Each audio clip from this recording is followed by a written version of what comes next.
Welcome to video 3 of the Rosepoint ECS Portal tutorial series. In this video, we will talk about the fleet status page and the information that it presents.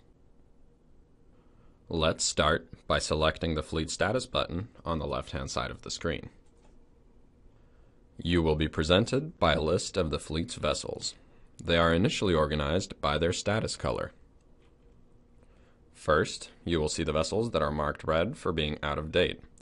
Outdated vessels have some out-of-date charts, navigation publications, or custom documents. The next category is marked yellow. These vessels have one up-to-date system, but do not have an up-to-date backup. The next category is marked green, or up-to-date. These vessels either have two up-to-date systems, or one up-to-date system with a current backup. Below the up-to-date systems, we will find a list of the inactive vessels. These vessels have had their services temporarily disabled by a portal administrator.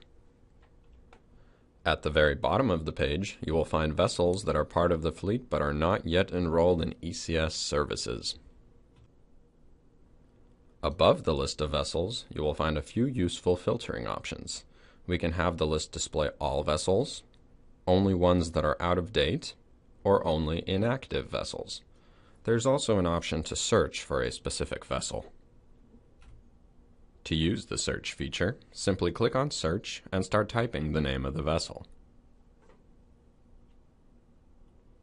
You also have the option to download a CSV table.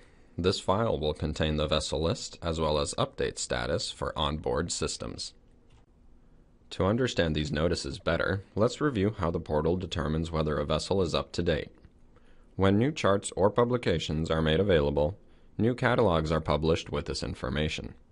The ECS portal looks at these catalogs and compares them with what is currently installed on the vessel's systems.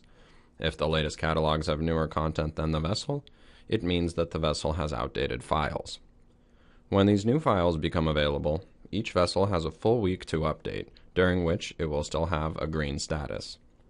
If new files become available and the vessel fails to update within a week, the system will be marked out of date. This 1-week grace period is an industry-accepted standard and allows for vessels to stay in compliance with Coast Guard navigation regulations even if the vessel doesn't have internet for several days. Let's talk about some of the information you will see. If the vessel systems are current, you will see an up-to-date status with a cleared through date. The system is reporting that it is running the latest version of Rosepoint ECS and is up to date with the latest charts and publications as of the displayed date.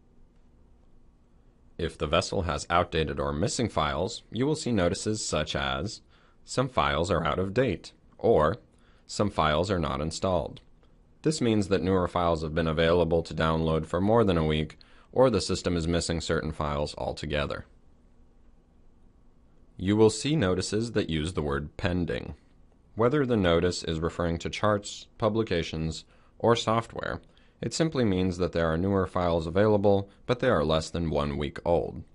If the updates are not downloaded within that week, pending becomes out of date. There are a couple statuses pertaining specifically to the Rosepoint backup drive. For example, backup is not up to date. This notice means that the backup drive does not yet contain the latest charts and publications. If you see the No Backup Drive Installed notice, it means that the portal cannot detect a connected backup drive. The status will only ever appear for a vessel that only has one Rosepoint ECS system. If there is a newer version of Rosepoint ECS available, you will see a status saying that the software is not up to date. There are a few other notices that can give you additional information about the systems, such as when the last time the system tried to synchronize, or whether that system has never even submitted a status report to the portal. Keep in mind that most of these notices will disappear if a full synchronization is completed successfully. This concludes our video about the fleet status page. To review, we covered accessing the fleet status page, navigating the vessel list, and downloading a status CSV file.